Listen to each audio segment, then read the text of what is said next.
Hi friend, मैं हूँ जाहिर। आप देख रहे हो यूट्यूब चैनल टेक्निकल हलचल। मेरा पुराना वाला जो चैनल था जाहिर टेक्निकल, वो गूगल एडसेंस ने उसका जो एडसेंस है उसको डीएक्टिवेट कर दिया। इसके लिए मेरे ये नया चैनल बनाना पड़ा। तो आज के बाद जितना भी वीडियो आएगा ये नया चैनल में आएगा। तो मेरा जो इतना भी सब्सक्राइब है वो प्लीज़ सपोर्ट करना मेरे चैनल को। आज हम सीखेंगे कि सैमसंग जो डबल डोर रेफ्रिजरेटर होता है उस पर प्रॉब्लम आ रहा है कि उस पर जब पावर सप्लाई देते हैं तो कंप्रेसर स्टार्ट नहीं होता है और बॉडी पे ज़ोर से करंट लगता है। तो इस पर क्या प्रॉब्लम है, ऐसी प्रॉब्लम आते हैं कैसे सॉल्व करें वो आज हम देखेंगे। तो सबसे पहले मीटर से चेक करेंगे। जो मीटर को क्वांटिटी पे रख के तो इसका जो मेन पावर सप्लाई है, मतलब पावर सप्लाई का जो प्लग है उसको पावर सप्लाई देने से पहले भी चेक कर सकते। किस तरह चेक करेंगे? एक अर्थिंग है, एक न्यूट्रल है और एक फेज है। उसके साथ अर्थिंग का और फेज का एक है। टच करेंगे तो उस पर बॉडी होगा तो क्वांटिटी शो करेगा, लेकिन मीटर पे क्वांटिटी शो नहीं कर रहा है। जैसे बॉडी के साथ न्यूट्रल पे एक बार और फेज पे एक बार टच करेंगे तो भी इस पर क्वांटिटी शो नहीं कर रहा है। लेकिन जब पावर सप्लाई देता हूँ इस पर तो ये बॉडी शो कर रहा है। जैसे यहाँ पे देखो, ये कंप्रेसर जो है नॉर्मल कंप्रेसर है, एसी मोटर लिखा हुआ है यहाँ पे और 8600 गैस है इस पर, मतलब नॉर्मल कंप्रेसर है, इन्वर्टर नहीं है। जैसे यहाँ पे रिले, ओवरलोड और कैपेसिटर भी लगा हुआ है। लेकिन इस पर एक चीज़ ये, जैसे इसको डायरेक्ट जब चालू करते हैं, मतलब डायरेक्ट पावर सप्लाई देके अलग वायर लगा के, तो तब बॉडी नहीं होता है, खाली कंप्रेसर चलता है। लेकिन जब इसका मेन पावर सप्लाई है वो लगाते हैं तो इस पर बॉडी आता है। तो हम लोग इसीलिए क्या किया हूँ, इसका जो अंदर का जो फ्रंट है उसको ओपन किया हूँ, क्योंकि इसके सर्किट है इस पर, मतलब टाइमर अलग से नहीं लगा हुआ है, सर्किट से ऑपरेट होता है। जैसे इसके सामने का जो फ्रंट है ये फैन वाला है। तो यहाँ पे एक चीज़ प्रॉब्लम सामने आया, मतलब इसका जो हीटर है, देखो एक वायर कटा हुआ है, मतलब ये अभी टूट गया है। पहले लगा हुआ था लेकिन वो लूज़ था और वहाँ पे स्पार्किंग हुआ है।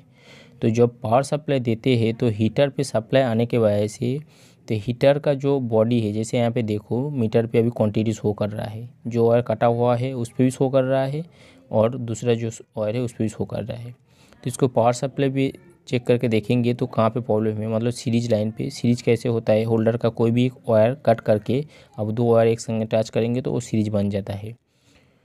तो इसको पावर सप्लाई देंगे, जैसे एक वायर इस पर लगाया हूँ और वहाँ पे स्पार्किंग हो रहा है, मतलब वहाँ पे ये लूज कॉन्टैक्ट होने की वजह से अंदर का मतलब जो कॉयल है वो बॉडी के साथ टच हो गया है।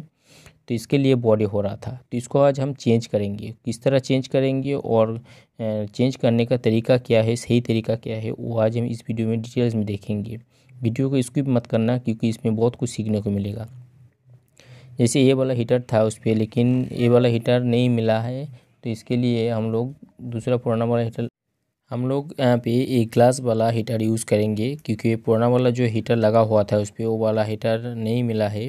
तो इसको भी चेक कर लेंगे। क्वांटिटी पे रख के दोनों वायर पे टच करेंगे तो ये क्वांटिटी शो कर रहा है, मतलब ये हीटर का जो कॉइल है ये सही है।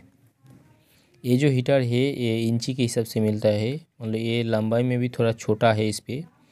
तो इस पर कोई मुश्किल नहीं आएगा क्योंकि ये सेम वाट का ही है। तो हम लोग इस पर फिटिंग कैसे करेंगे वो भी आज देखेंगे। तो फिटिंग करने के लिए कोई जगह नहीं है, क्योंकि पहला वाला जो ए वाला हीटर था तो दोनों साइड चैनल बना हुआ था, तो चैनल के अंदर से लगा हुआ था। लेकिन इसका जो सॉकेट है ये हम लोगों को चाहिए, क्योंकि यहाँ पे जो इसका वायरिंग है ये सॉकेट पे है। तो ये सॉकेट हम लोग इस पर काट कर लेंगे और नया वाला जो हीटर है इस पर लगाएंगे। जैसे रिले का जो वायर है ये दोनों साइड हम लोग लगा दिया हूँ। अब कूलिंग कॉयल का जो नीचे का पाइप है, नीचे पोर्शन का जो पाइप है उसके साथ बराबर से दोनों साइड अटैच कर देंगे। जैसे हम लोग यहाँ पे पूरा लगा दिया हूँ। अब जो वायर निकला हुआ है वो अंदर तरफ करके उसका जो फिन्स है वो सीधा कर देंगे।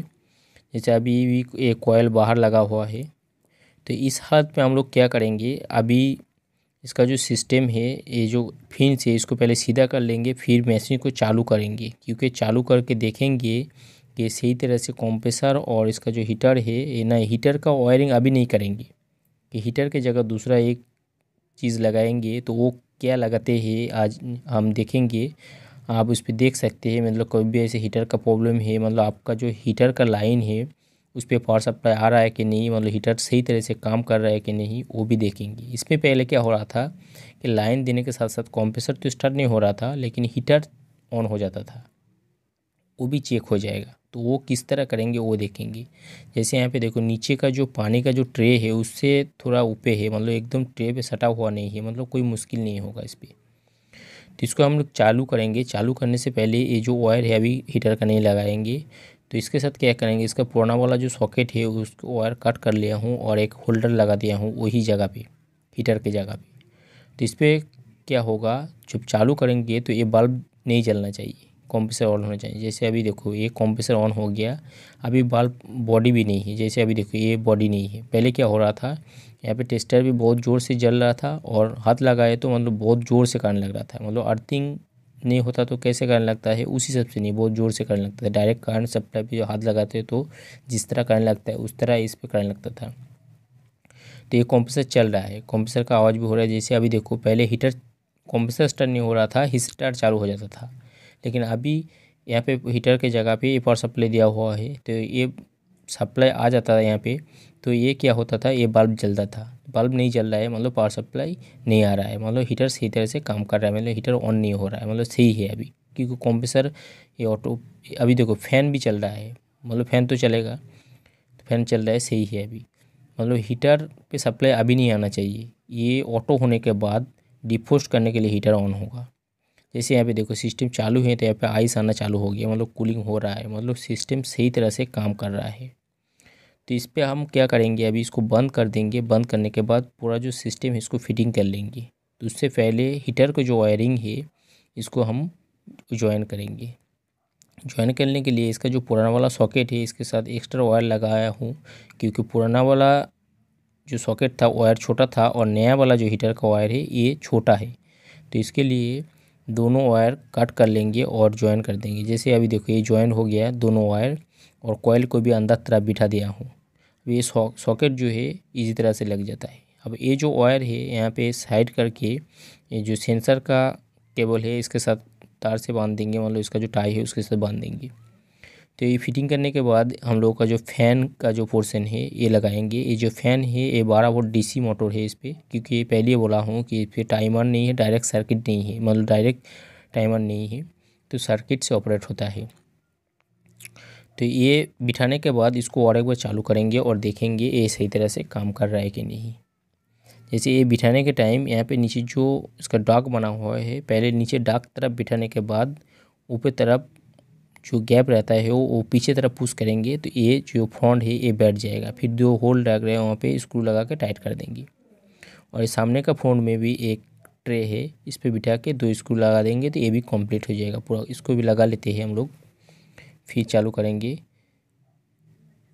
तो ये भी बिठा दिया हूँ, इसको टाइट कर देते हैं। जैसे अभी चालू कर दिया हूँ, देखो अभी एम्पेयर 0.41 या 39 ले रहा है, मतलब सही तरह से ये काम कर रहा है। अब डायरेक्ट हाथ लगाता हूँ इस पर, बॉडी में नहीं हो रहा है, मतलब ये प्रॉब्लम सॉल्व हो गया है।